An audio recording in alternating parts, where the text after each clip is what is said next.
Chapter 6. And I turned and lifted up mine eyes and looked, and beheld, there came 4 chariots out from between 2 mountains, and the mountains were mountains of brass.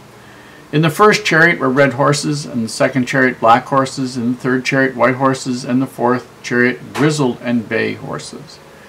Then I answered and said unto the angel that talked with me, What are these, my Lord? And the angel answered and said unto me, These are the 4 spirits of the heavens, which go forth from standing before the Lord of all the earth. The black horses which are therein go forth into the north country, and the white go forth after them, and the grizzled go forth toward the south country, and the bay went forth and sought to go, that they might walk to and fro through the earth. And he said, Get you hence, walk to and fro through the earth. So they walked to and fro through the earth. Then cried he upon me, and spake unto me, saying, Behold, these that go toward the north country have quieted my spirit in the north country. And the word of the Lord came unto me, saying, Take of them of the captivity, even Heldai of Tobijah and Jediah, which are come from Jerusalem, and come thou the same day, and give into the house of Josiah the son of Zephaniah. Then take silver and gold, and make crowns, and set them upon the head of Joshua the son of Josedech the high priest, and speak unto him, saying, Thus speaketh the Lord of hosts, saying, Behold, the man whose name is the branch, and he shall grow up out of his place, and he shall build the temple of the Lord. Even he shall build the temple of the Lord, and he shall bear the glory, and shall sit and rule upon his throne. And he shall be a priest upon his throne, and the council of peace shall be between them both. And the crown shall be to Helam, and to Tobijah, and to Jediah, and to Hen the son of Zephaniah, for a memorial in the temple of the Lord. And they that are far off shall come and build in the temple of the Lord. And ye shall know that the Lord of hosts hath sent me unto you. And this shall come to pass, if ye will diligently obey the voice of the Lord your God. Chapter 6 is really interesting. I guess all chapters are really interesting to me. I guess I probably used that almost 700 times so far. We know from other scripture that the word spirits that is used here is not really the best one. The best word instead of spirits is actually servants. We know from Revelation, I think it's Revelation chapter 7 verses 1 to 3, that there John talks about 4 servants who serve each one in a different corner of the earth, and they have certain job that they're supposed to do and they want to do it. And we know from that and other scriptures that the best word here is servants. They're depicted as riding in chariots drawn by different colors of horses, and in a previous chapter we talked about what each one of those colors represents. We talked about red meaning war and bloodshed, white meaning peace and victory, and the speckled or the sorrel colored, or the red and the white and all that mixed, as being a time of confusion.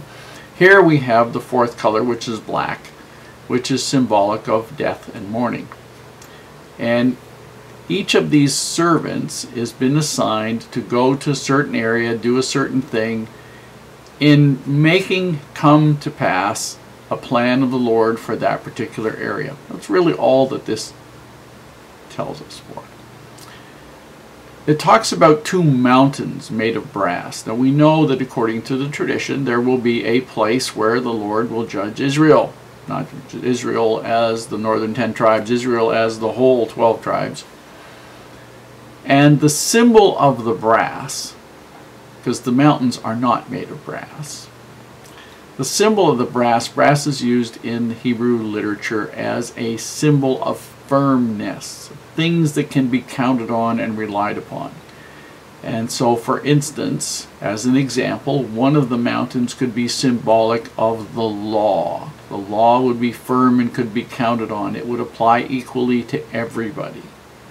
It wouldn't be abusive, mean, pushing you down or anything else. It would just be counted on. If you obeyed the law, you could expect the rewards. If you didn't obey the law, there were punishments affixed, and the punishments were known, or the consequences were known, from before you even did the action, because they were all outlined in the law. The other mountain might be mercy, which could be counted on.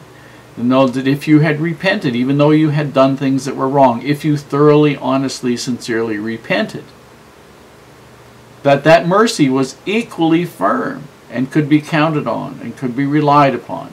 This is the kind of firmness that we're talking about here. So we talked about the horses. We've talked about the chariots. We've talked about the chariots are just symbol of power, ability to do things.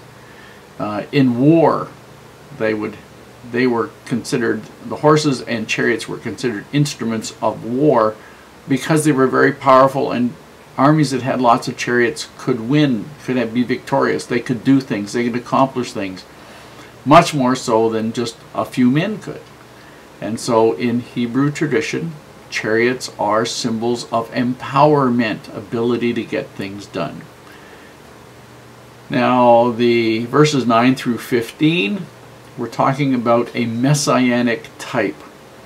Now, Zechariah is told that he is to meet with some individuals who have just returned back to Jerusalem from Babylon, and to accept some gold and some silver from them, and to make a circlet or some circlets for Joshua, who is the presiding priest in the temple.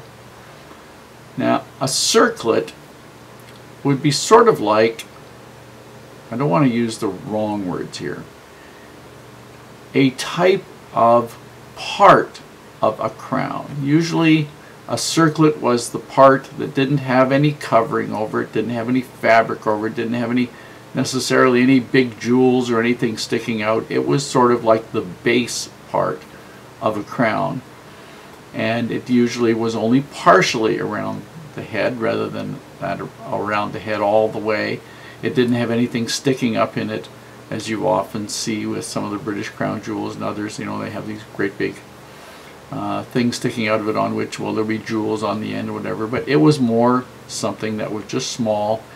And the high priest usually had one of these along with a mitre, which was the cloth covering, and it said holiness to the Lord on it, was engraven on it. He was to make a circlet. Zechariah was not necessarily himself, but to see to it that a circlet was made from this gold for Joshua. Needed to remember that when these people came back, it was them that came back. They had no wealth, they had no gold, they had no anything. Their job was to rebuild the temple, and there was some gold, and the first place that it was going to be used was to adorn the head of the presiding priest, so that when the people looked at him, they would recognize that he had the gold, and that was the first gold, and they would remember that it wasn't used for anything other than something to help them focus on worshiping the Lord. As such, Joshua was standing in for the Lord in his place, who would be the presiding high priest, and to whom eventually everybody would have to look for remission of sins.